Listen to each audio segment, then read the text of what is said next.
1993च्या मुंबई साखळी स्फोटाचा मास्टरमाइंड दाऊद इब्राहिम पाकिस्तानातल्या रुग्णालयात दाखल.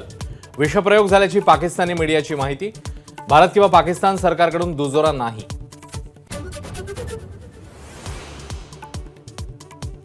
मंत्री गिरीश महाजनांचे सलीम कुत्तासोबत संबंध असल्याचा खडसेंचा गंभीर आरोप. विधान परिषदेत फोटो दाखवत मंत्रिपदाचा राजीनामा देण्याची मागणी. 1998 मध्ये छोटा राजांच्या हस्तकांनी सलीम कुत्ताची रुग्णालयात हत्या केली. काँग्रेस आमदार कैलास गोरंट्याल यांच्या दाव्याने खळबळ.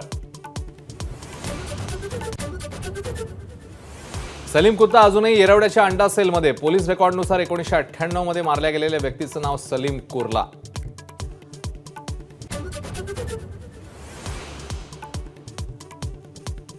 बत्तीस पैकी 26 जिल्ह्यांचे 100% पंचनामे पूर्ण. एनडीआरएफच्या दरापेक्षा वाढीव दराने मदत वितरित करणार. शेतकऱ्यांसाठी 44,000 कोटींच्या मदतीचीही मुख्यमंत्र्यांकडून घोषणा.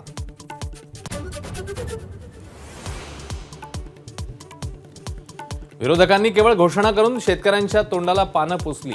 आम्ही ऑनलाईन बैठका न घेता बांधावर जाऊन मदत केली. मुख्यमंत्र्यांचा ठाकरेंना टोला.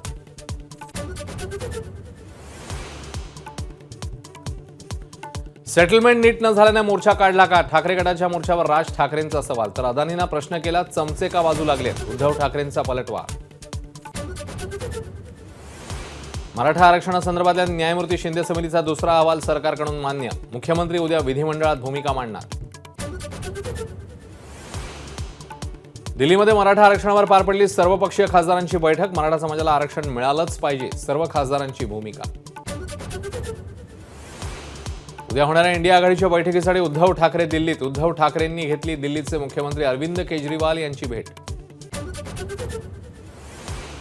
अजित पवार गट डॉक्टर हेडगेवारांना अभिवादन करण्यासाठी जाणार नाही. आमदार आशिष शेलारांकडून महायुतीच्या आमदारांना निमंत्रण. उद्या रेशीम बागमध्ये कार्यक्रम. लोकसभेचे आणि राज्यसभेचे आज एकूण 78 खासदार निलंबित. संसद हल्ल्याप्रकरणी गदारोळ केल्यानं आतापर्यंत 92 खासदारांचं निलंबन.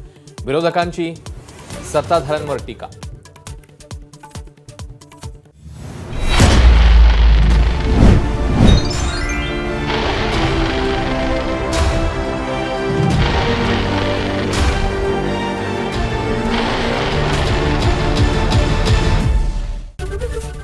एबीपी माझा, उघडा डोळे बघा नीट.